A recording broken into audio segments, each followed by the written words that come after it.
Assalamualaikum warahmatullahi wabarakatuh. Kembali lagi bersama saya, Salsa Elsa Mahira. Di video kali ini, saya akan membahas mengenai penyelesaian soal hitungan UAS perpajakan tahun 2020. Langsung saja kita masuk ke soal yang pertama. Diketahui harga barang sebesar 1.850.543 US dollar, asuransi 3%, ongkos angkut 66.895 US dollar, bea masuk 30%, bea masuk tambahan 16.190.423 rupiah, pungutan lain 1%.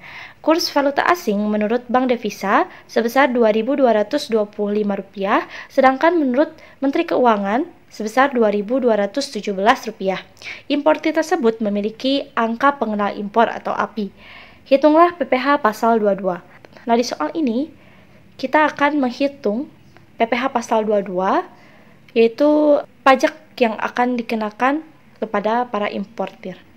Nah, pertama-tama kita harus mengetahui terlebih dahulu berapa jumlah CIF. CIF itu Cost, Insurance, and Freight, atau harga pokok atau harga barang, cost, asuransi atau insurance, dan biaya angkut atau freight.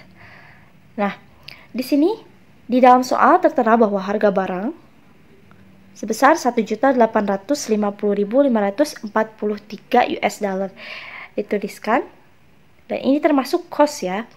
Lalu ada asuransi 3% untuk insurance-nya. Nah, 3% ini diambil dari harga barang. Jadi 3% dikali harga barang 1.850.543 US dollar. Hasilnya yaitu sebesar 55.516,29 US dollar. Lalu di sini juga ada ongkos angkut sebesar 66.895 US dollar. Dimasukkan sebagai freight. Nah, setelah cost, insurance, and freight-nya ada, kita tinggal menjumlahkan ketiganya, maka kita akan mengetahui berapa sih CIF-nya.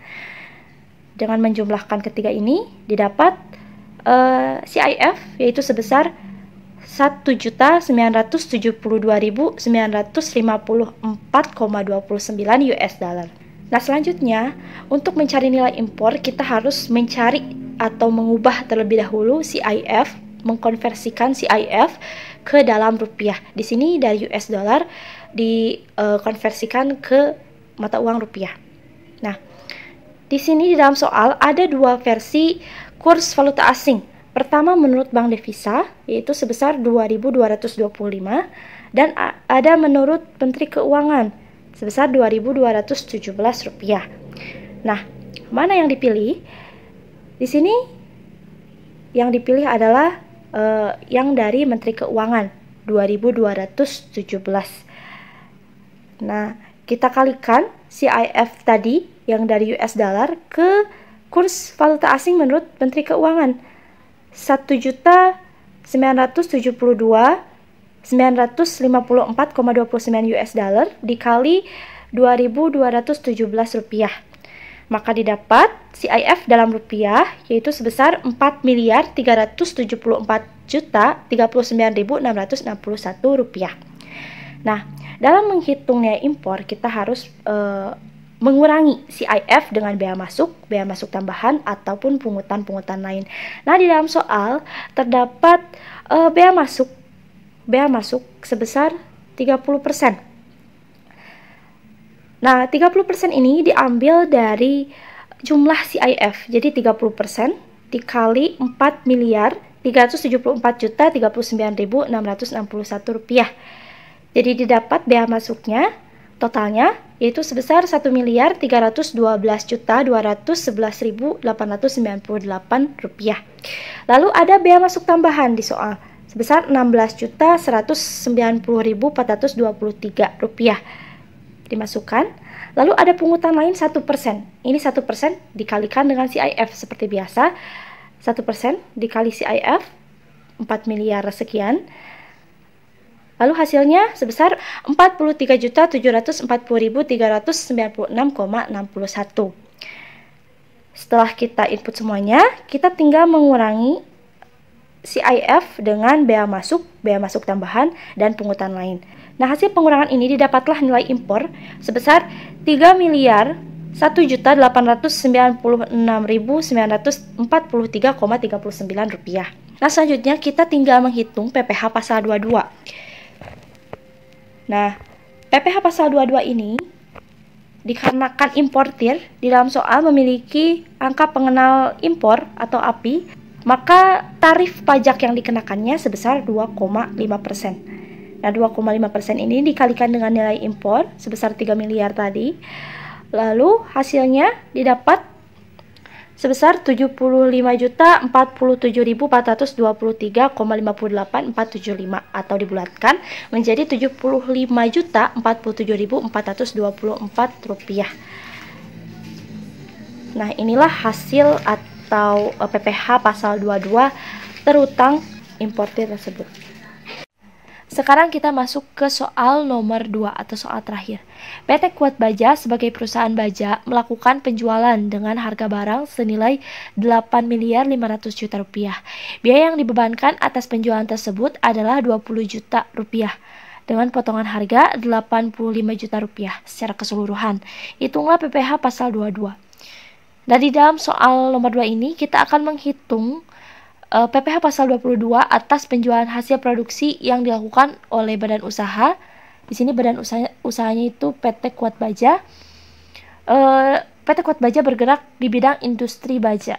Nah, untuk menghitung PPh pasal 22 ini kita harus mengetahui terlebih dahulu berapa sih dasar pengenaan pajaknya atau DPP-nya. Di sini pajak dikenakan atas harga jual. Nah, harga jual itu terdiri dari harga barang termasuk biaya yang dikeluarkan untuk menjual barang tersebut seperti biaya angkut, biaya bunga, biaya asuransi, dan biaya-biaya lain yang menunjang penjualan tersebut. Namun tidak termasuk potongan harga, notaretur, atau PPN. Nah, berarti pertama-tama kita harus tahu terlebih dahulu berapa sih harga jual dari industri ini. Tadi disebutkan bahwa harga jual itu terdiri atas harga barang termasuk biaya yang dikeluarkan untuk menjual barang tersebut. Di sini, harga barang tertera senilai 8.500 juta rupiah. Maka dimasukkan ke sini. Lalu, ada biaya yang dikeluarkan untuk menjual barang tersebut. Biaya tersebut sebesar 20 juta. Lalu dimasukkan ke sini. Nah, dari sini kita bisa tahu harga jual dari industri tersebut melalui penambahan harga barang dan biaya yang dikeluarkan tadi. 8.500 juta ditambah biaya yang dikeluarkan 20 juta rupiah.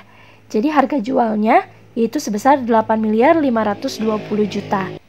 Lalu tadi sudah saya sebut bahwa harga jual ini tidak termasuk potongan harga. Di sini ada potongan harga senilai 85 juta rupiah. Maka potongan harga ini harus dikurangkan dengan harga jual. Jadi harga jual dikurangi oleh potongan harga 8.520 juta dikurangi 85 juta, maka didapat dasar pengenaan pajak sebesar 8.435 juta rupiah. Sekarang kita sudah tahu nominal dari dasar pengenaan pajak ini. Karena PT Kuat Baja ini adalah industri yang bergerak di bidang perusahaan jasa, di bidang industri jasa, maka tarif pajak yang dikenakan itu sebesar 0,3% dari dasar pengenaan pajak. Berarti PPh pasal 22 terutangnya itu sebesar 0,3% dikalikan dengan dasar pengenaan pajak tadi, hasilnya yaitu sebesar 25.305.000 rupiah. Nah, hasil ini adalah PPh pasal 22 terutang yang harus dibayar oleh PT Kuat Baja. Sekian, mohon maaf apabila banyak kekurangan dan kesalahan. Dan jika di antara kalian ada yang masih bingung atau ada yang ingin ditanyakan, kalian bisa DM langsung Instagram official MSO Unsil. Sekian dan terima kasih. Wassalamualaikum warahmatullahi wabarakatuh.